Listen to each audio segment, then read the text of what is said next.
Hi, this is Wishbone 1138 with G Cubed, and you're watching Episode 9, my review of the Petzl Tikka XP LED headlamp. I think that's how you pronounce the company name, Petzl. If not, please forgive me. So this is basically just an LED headlamp, an extremely useful item to have when working around the house, on the car, camping, pretty much any time where you want that extra mobility with your hands but still need light.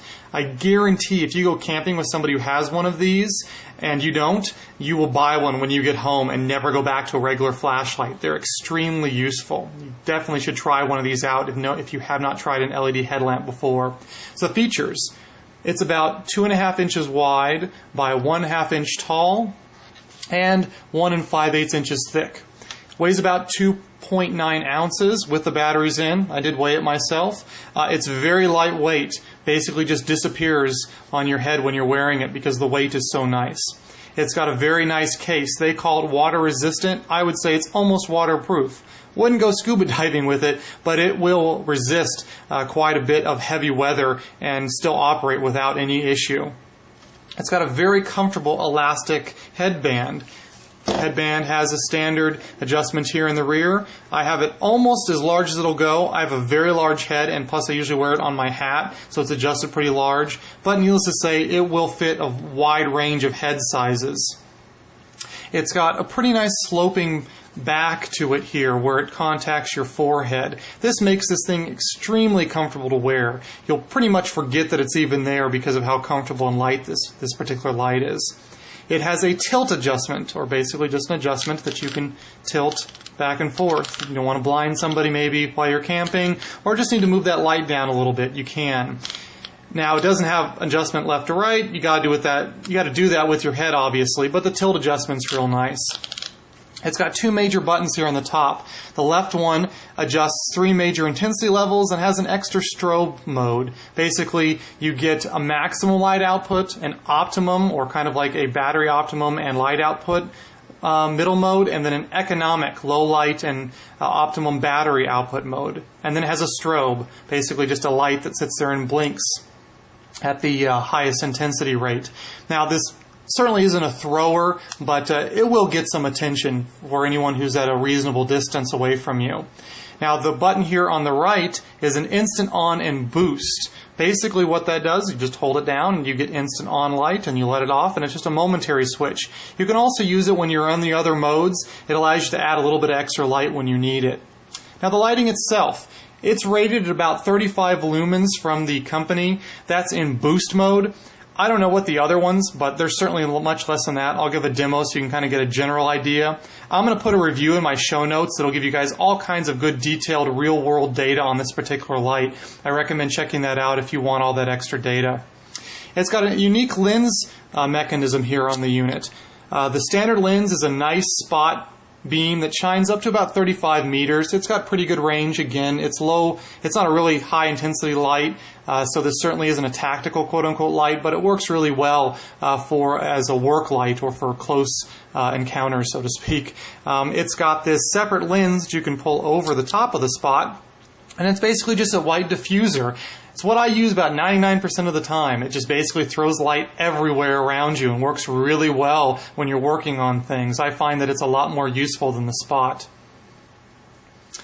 Now, you can replace these lenses with colored lenses. This unit doesn't come with it. They sell one that does come with several colors. Why would you want colors? Well, the red is kind of nice because it won't blind people if you accidentally flash it in their eyes as much as the white light will. So some of the colored lights are nice if you're around other people and you happen to be shining the light at them occasionally. But I don't really use those. I basically just use the white and try to keep it out of people's eyes. So let's do a short demo here just so you can get an idea of what the light output looks like on this unit. Again, this isn't real scientific. It's just to give you a general idea. So we'll use the left button here to go to the maximum output without boost. So there you go. Again, this is diffused. I'll do the spot here in a second. So let's do the optimum. Okay, so there's the optimum. You can see that it's dimmer. And that's the lowest, or the economic mode. Again, you get real close, you might be able to use it for reading or something, but further away, it's not much light. It just really depends on what you're going for. And then the last mode is the strobe mode. You can see how that kind of gets your attention there. So let's look at with the spot. So there's the spot. No lens, no diffusing lens. You can see how it gives you a nice, good spot there. And then again, it has the same modes. There's the optimum, and there's the economic. And of course, you already saw the strobe. So here's the boost mode. Now, once we're in the optimum or the maximum mode, you can then hit this right button and get extra light. You can see how it kind of boosts there. And again, with the diffuser, which I use most of the time, you get a little bit of extra light you can't quite see, or you just want to see what's going on. You can hit that, and there you go. You get that extra boost of 35 lumens. Works pretty well. So just a quick demo. Again, check out the review in the show notes if you really want to see every little bit of data that this light has for real-world data. So battery life. Now, the company is, I think, a little overzealous with their battery ratings. They give it a 60 hours on maximum, 80 hours on optimum, and 120 hours on economic. I don't think it's real realistic. Basically what that is probably 60, 80, and 120 hours to nothing or no light. Most people replace the batteries far before you get that low. It's got a really cool feature on this unit, though, is got this battery indicator. Basically, the battery indicator will light up here in a second. You'll see it flash green. Now, what it does is it'll flash green when it's got a good charge. At about 70% down, it'll change to yellow, and it will also flash the main light to let you know it's changing modes. And then at 90% down, or 10% left, it will turn to red and flash again to let you know that it's low. Great to have this really nice little battery indicator here, so you can see exactly where your battery is rated. I find that just about when I get to 10, I'm ready to replace the batteries anyway because the light is getting really dim. But that's a real nice feature. I like that a lot. Batteries itself, it basically just takes 3 AAAs. Pull off the battery cover here. Now, they recommend that you use standard alkalines and to not use rechargeables. Now, I've used non-rechargeable lithiums. Now, their website says don't use lithiums, but I think they're really referring to the higher voltage output rechargeable lithiums. Again, your mileage may vary. I haven't had problems with this, but if you want to follow what the manufacturer says, just use standard alkalines. If none of that means much to you, I can do a separate review just on battery technologies. Just know that you use standard 3 AAA alkaline batteries and you'll be just fine. Don't use rechargeables.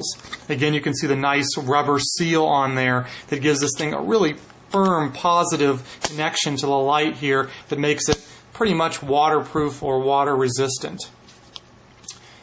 Pros.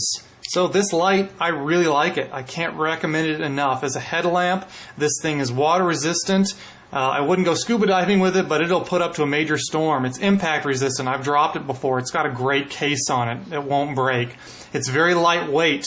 Because it's so lightweight, it's very comfortable. It's got this great elastic band. The ergonomics of this thing, you forget that it's on your head. It's got the multiple intensity levels that kind of gives you good settings for, if you don't need that much light, maybe you can make the batteries last another 2 or 3 days straight. Again, very good battery life on this thing. Now, this unit actually won an award with the Backpackers magazine. It was basically given the prestigious 2006 Editor Choice Award. That's no small feat. For those of you not familiar, Backpacker magazine is a pretty major magazine, and if they rate the gear that highly, it's good stuff, and I have to agree with them. It's good stuff. So cons. Well, I really like this thing. There's really not much I could say about it. It's not a thrower. If you're looking for a tactical, really high output spotlight, this isn't what you're looking for. It's a good work light. It'll give you great output for close-in work, reading, camping in the tent, working in the car, all that good stuff. But it doesn't have that super light output. But you get the battery life because of it. It doesn't have a regulator in it to regulate the voltage to the LED. This means you can't use rechargeables. That's a pretty big bummer, I think.